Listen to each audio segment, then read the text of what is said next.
সবাইকে স্বাগতম স্নেহাস মম রেসিপিতে। আজ আপনাদের সাথে শেয়ার করব এই গরমে তৃপ্তি ভরে খাবার মতো একটি রেসিপি, গিমা শাক ভাজি।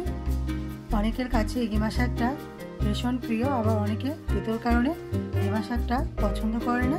এখানে আমি গিমা শাক নিয়েছি, শাকগুলোকে ভালোভাবে পরিষ্কার করে বেছে কুটে নিয়েছি। গিমা শাকটা রান্না করার জন্য দিয়ে দিচ্ছি কড়াইতে পরিমাণ মতো তেল, দিয়ে দিচ্ছি পেঁয়াজ কুচি। পেঁয়াজ কুচিটা হালকা নেড়ে ছেড়ে নিয়ে এর মধ্যে দিয়ে দিব কুচি করে কাটা আলু, দিয়ে দিব স্বাদ মতো লবণ, সামান্য পরিমাণ হলুদ গুঁড়ো। আলু কুচিটাকে ভেজে নেব।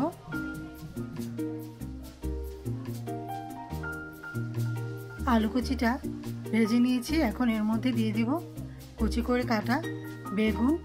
বেগুনটা সিদ্ধ হতে বেশি সময় নেয় না, অল্প সময়ে বেগুনটা ভাজা হয়ে যাবে।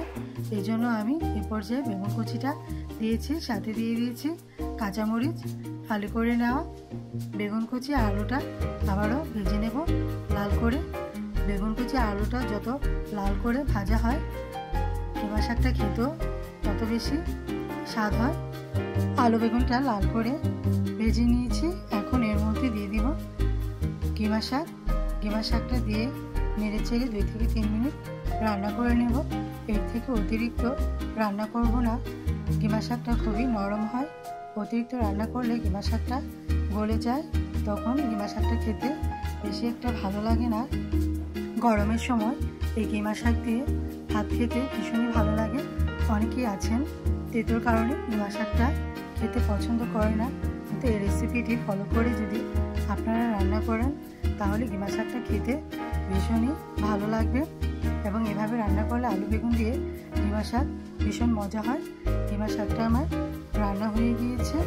আর আমার রেসিপিটি যদি আপনাদের ভালো লেগে থাকে অবশ্যই আমার চ্যানেলকে সাবস্ক্রাইব করবেন, লাইক, কমেন্টস এবং শেয়ার করবেন।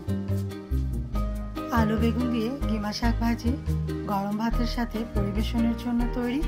গিমা শাকটা দেখতে যতটা সুন্দর হয়েছে খেতেও ভীষণ মজা হয়েছে। রেসিপিটি শেষ পর্যন্ত দেখার জন্য অসংখ্য ধন্যবাদ।